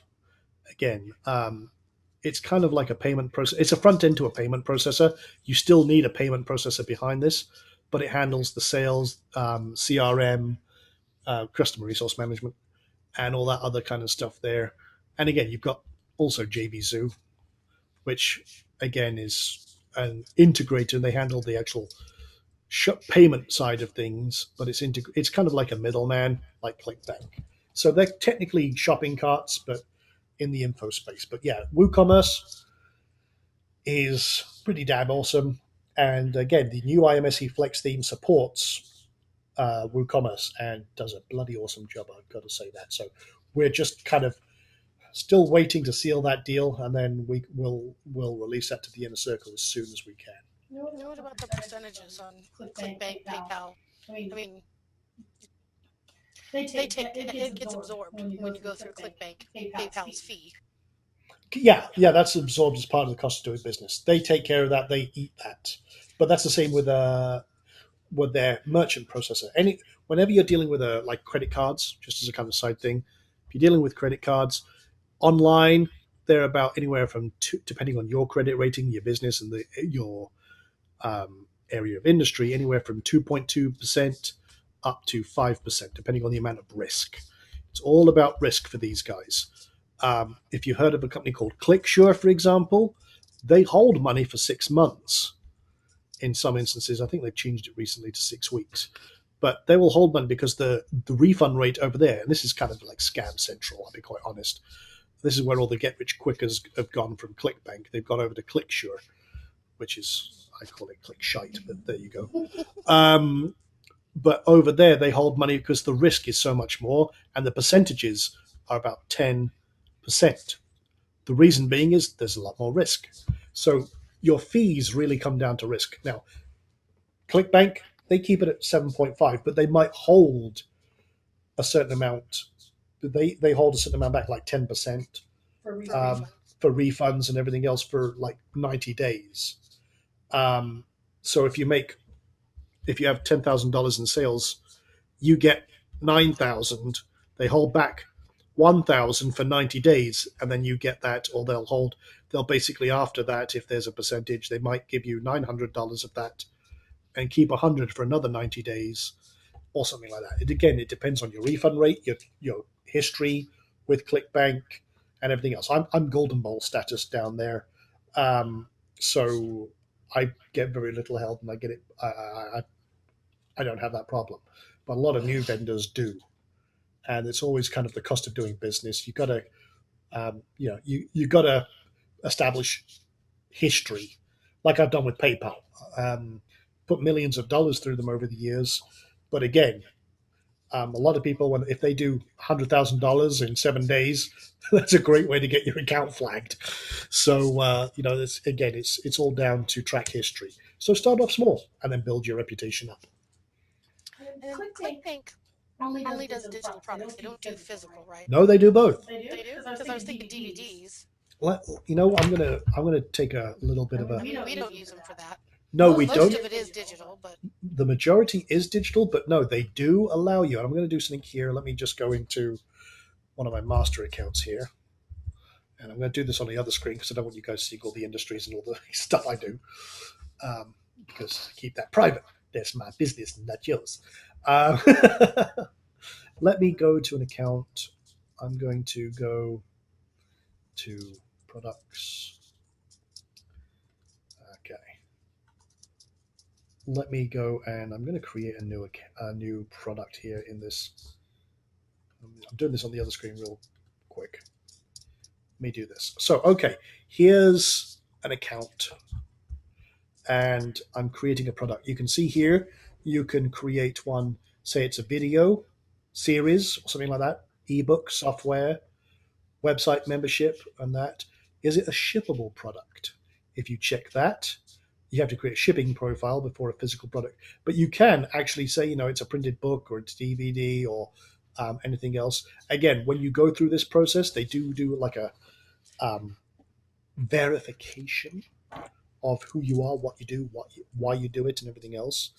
But at the end of the day, that you can sell physical products. Primarily, I would say 99% of their business is all info products, and that works out very well indeed. But yeah, you can do all sorts with this, and all you need basically is this: select a product, give it a number, give it a title, how much it is, how much you're going to give away as commission, the pitch page, and the thank you page. That's it. You've created a product. You've just created a business. And there's, again, if you have to do integration with your software at the back end that controls it, like we use Wishlist Member for our product sales, then that, you need to set up a couple of things there, but it's very, very quick. I mean, I can set up a funnel or a integration in 5 minutes, and then you have to go get approval, and that takes about 4 to 5 days. I actually set a record recently. My stuff gets approved in 6 hours. Most people have to then go, 4 or 5 days, and then they have to jump through about 200 hoops and stuff like that. So the approval process is a little rigorous. But again, with my reputation, I actually got approved, and I was ready to go in 6 hours, which surprised even me. I was actually very proud of that. So there you go. Okay, let's see. I think that's pretty much it. So unless there's any other questions, Tab? just a quick one about opt-in links. How do you create a button and Put the put the short code in? So maybe we can do that in the Skype room. Opt-in links, is that integration with RapidMailer? Mhm. There's actually a function within opt-in links. You don't actually have to do the code integration. Kevin Strong, who created it, he talked to me just before he released opt-in links to make sure it integrated with RapidMailer. There is a feature You might need to talk to their support because I haven't actually integrated opt-in links as a system, but they have literally a direct support for Rapid Bailer, and it uses an internal function. I'll have to check with them, but if you PM me in Skype, I'll check with Kevin Strong because he's actually in the Platinum Club. He's a student of ours, and I can find that out because again, he set that up, and I haven't integrated that with that directly myself. Okay. But other than that, cool. Okay, cool. Well, okay, guys, let me ask you a question. We talked a lot about different things, and this is what I love about the Ask Sean session. We get every curveball you can imagine, and again, like I say, I've been there, bought the T-shirt. Sold the T-shirt, franchised the T-shirt, duplicated the T-shirt, sent it off to China, got a crate load of them or a container load of them, and created an affiliate program around it. So one of the cool things is that we get a lot of different things here, and I love the fact that you guys do give us a lot back, and you ask questions, and I can give answers, and that's what this is all about. Now, let me ask you guys: did you learn something here this evening? I want to make sure that you walk away here with knowledge and stuff that you maybe think, even if it's not relevant to you right now, that you're walking away thinking, damn, I better tuck that piece of information away. That might be useful later on. Or, oh, that's interesting. I'll do that. Or, oh, maybe I'm not doing that and I should be. Or, oh, good. I'm confirmation. I'm doing the right thing. Again, we try and give you the best information possible so that you guys succeed. Doesn't matter what it is. We've got people here in e-commerce. We've got people here who are coaches and business owners. We've got CEOs. We've got CFOs. We've got people who are just working from their kitchen table in their underwear. We've got every type of person. Don't look at me. I'm not sat here in my underwear. Just for confirmation, I was not talking about myself. Because the neighbors would get an awful fright. But again, we've got everyone from every walk of life here. People running big businesses, people running small businesses, people who just want to learn more information about marketing and principles. You learn by osmosis. You surround yourself with people who are driven to succeed. Excuse me. And who don't poison you. Oh, my good grief. Hold on. Tab knows I'm going for my life insurance exam tomorrow. So, yeah, I didn't have anything to do He with is. that. I didn't have anything to do with that Red Bull. Yeah, it did me. But someone was asking if there's a guide up. I believe there's a new one up that just came out yesterday or today. It's the Amazon Elite. Oh, It's absolutely, got the yeah. little frog on the cover. Yeah, let me go over there. Thank you for reminding me. Yeah, we do. We released a new power guide. My eyes are watering now from that choking session. Arms What the out. hell was that? Oh, by the way, Dan, we need to change this to RCW for the front page there. But yeah, we've got a really cool guide about leveraging e-commerce and Amazon for massive profits. That is the Amazon Elite. I love that bloody frog. I hadn't actually seen the cover for this one yet.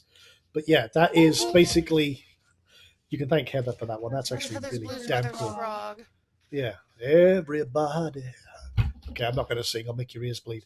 But that is basically a very, very powerful guide. We release one of these every single Monday, and we got loads in production here. But I basically condense all my knowledge about different things into one like little power guide, and it's kind of like brain dump. Someone give me a topic, we'll write a guide about it. So some very, very powerful stuff here that you'll absolutely love. So yeah, there you go. That's available right now, and you can go download that from the Inner Circle. And there's tons and tons more in there. If I go to Power Guides, you can see we've got lots in here. We're adding them every single week, and you can have a lot of fun. There's a ton in here. And maybe a quick update on Flexing. Okay. What we're doing with it. So we know Yeah. you've been working with that. Yeah, okay. Now, I'm very excited by this, but it's taking a little bit longer. I have to cut. We've got the deal done, okay? To acquire the license for this, I have to jump through a couple of hoops, and we're dealing with the financing side. Basically, I've got to jump through another company, a third-party company who stuck their oar in the water and is being a pain in my butt. However, that should be a done deal, and then it's going to take us a little time to process this. So again, we got to jump through a couple of hoops, but as soon as I've got information, I can release this to you guys. Believe me, I will be. And It's like the new house. Just sign the papers already. Let's get it done. yeah, no shit. As soon as we get it, then we'll start processing it. But we had to cut the best deal we could. Yeah, it's not just cutting the deal. I've just, like I said, I've got a third company who suddenly stuck their oar in the water, is being a pain in my balls, and we're just trying to get things sorted out so that we can get that nailed down. We've already cut the deal. It's already done deal. I've already started working on it, to be quite honest. But I've got to get, before I can release anything or do anything, I've got to make sure that my rights are free and clear so I can modify it and give it to you guys. So it's a little bit of a pain in the Tweak butt. it and make it mark it with a B and make sure it's ours. Yes, absolutely. And give some for baby and me. As the nursery rhyme goes. But yeah, this I'm very excited about this. It's going to take a while. I'm not going to bullshit you. It's going to take a while to get things to where I'm happy with them. I'm going to release an initial version quickly. And the same with the Profit Builder quickly. But we're going to release it as a commercial thing, which means there's going to be a lot of expansion and everything else. So you guys are going to get the inside quick version, and then we're going to keep tweaking it and tweaking it and tweaking it. Based on what you guys tell us. Exactly. So yeah, absolutely. No, so that's great. Thank you. Cool. Okay, so I think that's it. What we'll do now, guys, is we'll rock it up out of here. We will pack this up and get the replay up ASAP. I'll include some links to some of the things that we talked about here. And we'll do this again next Wednesday. Linda says we need a glass of wine. So here we go. Glass of wine, that's only 14%. I'm going for scotch. Glass of wine show's over. We're going to go up to the jacuzzi and chill out for a little bit. And then we'll let him get back to work tomorrow. Absolutely. There you go. I'm going to go get a scotch because that's my thing. But glass of wine. Now that would imply refinement. I'm a savage from the north of Scotland. Okay, we club our women over the head with big rocks and. Is that where the dents come from? I was wondering about that. And then if we give too much lip, they club us back with rocks. So it's all good. It's all fun. All fun. So anyway, thank you again, guys. Hope you learned something today. Hope you had fun, and we'll see you next Wednesday. Till then, See you next week. take care.